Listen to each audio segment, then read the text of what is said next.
Week 19 is upon us. We had a lovely long weekend of NWSL games through week 18, but now we got to go ahead. Look ahead at week 19. We've got an ever-changing landscape across the league. So with just 8 games remaining in the regular season, we got to chat about 2 games that we're going to keep an eye on. Going to maybe answer some questions, going to maybe present some more for us regarding these handful of teams. Could these games be the momentum shifters for each respective club? Let's start with Racing Louisville, who's in 7th place, going up against Portland Thorns, who are in 6th place. These clubs find themselves kind of as equals, both 26 points, but Portland does have the tiebreaker in this one with a 9-goal differential. For the Thorns, Jordan, they are coming off of an interesting loss here. They dropped points to Utah Royals FC. And while we never want to play down the parity, the lovely parity that exists in this league that really shows its head during the second half of the season, you still got to feel like that was a bit of a missed opportunity if you're the Thorns. Worst loss on the season, I think, for anybody.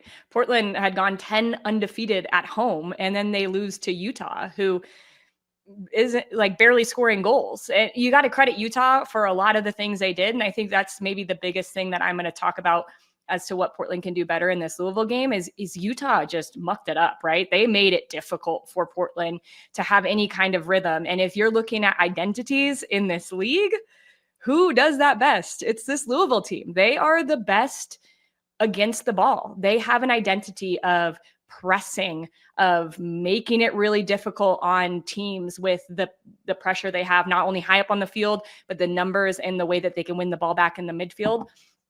And so I'm looking at Portland in this game against Louisville and thinking it's 2 difficult results for them in a row, this Portland team. And they really go the way of their midfield. If their midfield can find the ball and dictate the tempo of the game, then they can be successful. And the question to me is, do you get more when Jesse Fleming's in the midfield and Moultrie is as a winger, or Moultrie as the 10? Because I think at the end of the game when they were chasing against Kansas City, the Moultrie in the 10 was the way to go. But then in this game, she couldn't find the ball really, wasn't as effective. And so I think you try to bring in someone who's a little bit more ball retention, and maybe you can use Moultrie as a tucked in winger to overload the midfield of Louisville to have numbers so you can play through your midfield. But I think Portland has to really reevaluate. Like if they're going to play against these teams who have the edge on them when it comes to intensity and battling, well, then they got to up the level, and you got to get Coffee on the ball. You got to get Sagita on the ball, and you have to make sure you can mitigate that with how you want to play. So that's the big thing I'm looking for Portland in this game against Louisville this weekend. You know, Louisville's in an interesting position in that not only are they in 7th place, but it sort of feels like they've figured some things out this year in terms of chasing that postseason dream. They've been this franchise that have been trying to figure things out really ever since their arrival in 2021 as an expansion side. But for some reason, things are clicking this year, whether it's Bev Yanez on the sidelines leading the charge, or Taylor Flint putting together a really, really good season in the middle third for them. They're figuring some things out. Something else they got to figure out is how to stop dropping points, because they've dropped 3 of their last 4 matches after the 90th minute. Those are the things you want to tighten up if you are finding yourself going into the postseason. Jen, I'd love to pitch you this thought. There's something that feels familiar for me anyway about this Racing side, even though they're on this new postseason journey that might feel real for the first time. It's giving me shades of 2024 Bay FC. Bay FC was this side in the late second half of the season that teams did not want themselves going up against. And I feel like Racing has sort of presented themselves as a similar side. This is not only a team that could potentially steal points off you, they can absolutely maybe smash and grab and take all 3. But this is a little bit of a new experience for this club. Being firmly in the playoff conversation, what's it going to take for them to make sure that they stay there? Yeah, I mean, I think first of all, the break did them the best of the good. I think because they had the hardest 4 games coming out the back of the break. I think they played Current, all the top teams, the Wave, KC Current, and Spirit off the back, and you're spot on. They were really close to getting more points than they did, and I think that's the frustrating part. The thing for me is their connection and solidarity for me in their press. That when you watch them press from a front, that high pressing situation where they win the balls high, Bev Yanez just has them so organized when they do it. It really feels like it's a connection from front to back. Everyone knows their role. I do think another key one is when Janine Sonis is in that outside back role with the game ahead of her. I think that's changed Louisville's setup a little bit, and her, I guess, experience of knowing when to join the attack and when to stay solidified at the back. But for me, it's they've had a really tough run. They're conceding goals late in a game, which is, for me, as someone watching, is always so hard to see, right? When a team has grafted that amount of time. But I think, going back to your question, the break done them the best of good. They had that time to get organized and reset and work on real big fundamentals that I think have set themselves up. And that's what was huge for us, because we had a really awful start in our opening inaugural season for BFC, and that reset middle of the season, which was pretty new in the NWSL, right? That week off you had to have, but it allowed that time just to work on fundamentals that, come this crunch end of the season, you've worked on, you've been there, done it, and you're just finding your feet. There was loads of changes in the 11s, constant changes, rotations, and then I think Albertine Montoya eventually found his 11 that he stuck to towards the end of the season, and I feel like that always helped us last year. But with Louisville, I think it's just a focus that you have. I think a team just has to. It's like do or die, right? There's no time to get one more game. There's 8 games left in the regular season. But I love this matchup purely. You're level on points. I love that. Anytime you come near a team that's in and around you on the ladder, you're constantly, this is a must-win game, because that's it's like a 6-pointer. The cliche in football, because you can either jump them or drop off. So I love these head-to-heads where you're close on the ladder. There's a lot weighing on it. You're running out of time to break away into that playoff spot and keep it. But for me, it's, again, mentality is absolutely everything. You're coming in towards a playoff spot. All right, you're alluding to it. I'm going to put you on the spot. Do you have a winner? Do you have a loser? Do you have a good old-fashioned draw on this one? Who you got? You know what? When Jordan was talking about the midfield, I love Portland's midfield, man. Like Coffey, Moultrie, Sugita, they're my 3. I would definitely have Moultrie in the 10. And I think the one time you don't want to play a team is when they just lost against someone they shouldn't have. So I'm still, regardless of everything I just said, guys, I'm still going for Portland. I think that was a little blip, shall I say? Okay. Losing at home. I think they'll come back. How about you, Jordan? You got a horse in this race?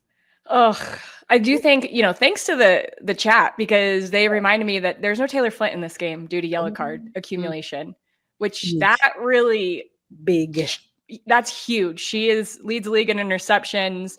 She wins duels. She sets the tone from the back and also helps them play make from a much deeper position. So because of that, I was going to say draw, but because of that, because Louisville's been drawing, that's why they've been drawing late in games.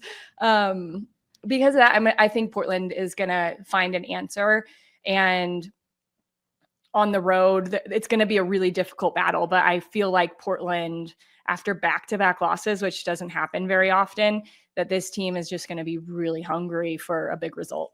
Okay, so we've got two for Thorns. I'm not gonna lie, these two being so close in the table, it's got the makings of a draw for me. And Racing loves to draw, so I'm gonna be like the boring, unexciting pick and go draw in this one. But shout out to the chat, because we ran a poll. They're going all in on Racing. 63% think that Racing Louisville is going to take this one. 27% going for Thorns, and 8% for a draw. So we'll see who's also Racing loves that we win against them right here, but that might have been fuel for their fire. There you go. Like, whatever we can do, we're also doing our part in this one. The other game that we're gonna keep an eye on over the course of Week 19 is Washington Spirit going up against Seattle Reign. We've got 2nd place Spirit going up against 5th place Seattle.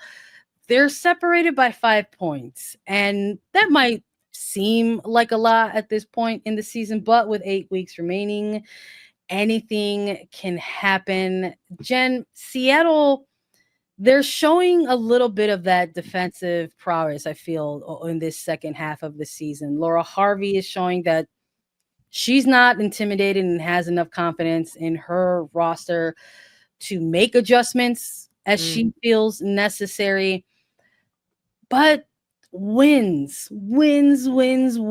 are what you want to make sure that you are riding at the right time into that postseason.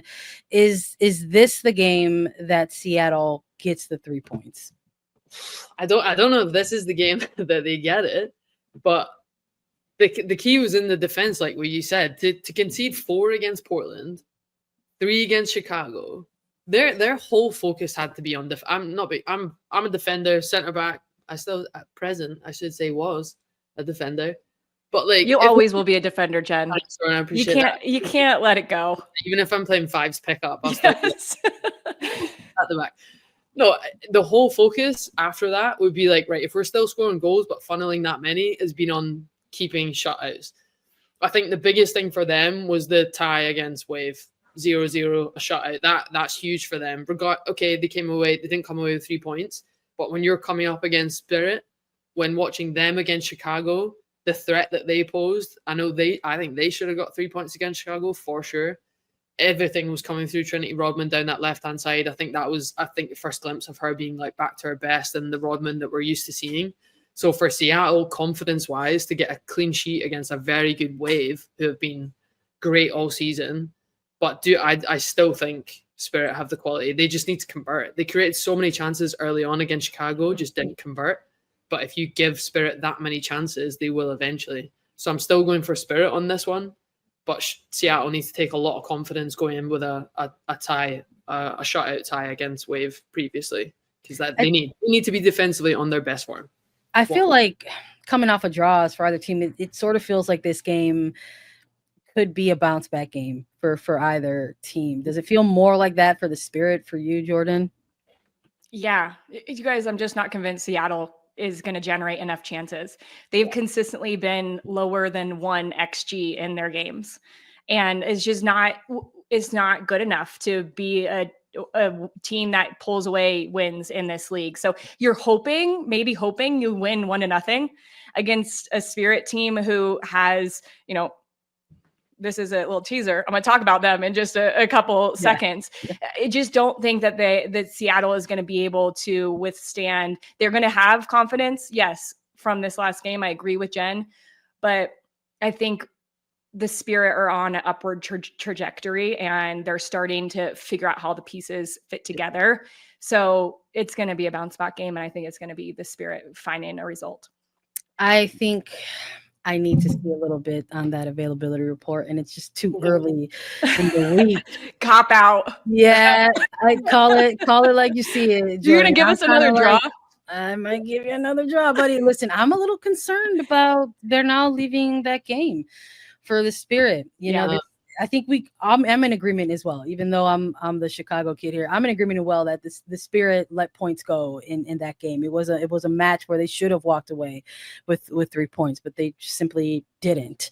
And to lose Bernal in a game like that, and then not knowing what that type of injury is, if it's just soreness from cleats on top of a foot or God forbid something else, I think it would be a huge loss if she's out for a significant amount of time. This is a player that plays across lines for them. She's become that go-to versatile, multi-tool kind of player. And to lose her, I think will force the Spirit to make more adjustments. And they found themselves with Bernal being the answer to those adjustments early in the season. It's like, okay, we've got to figure some things out between lines here. Go with Bernal. Plug her in. She'll figure it out. And so now what do you have to do when you have to adjust for your adjustment? So there's a lot of question marks on both sides for me, and I hate to do it, but yeah, I do think this one's going to be a draw as well. So tune in to see if I was correct. I got 2 for 2 on the draws. So we'll see.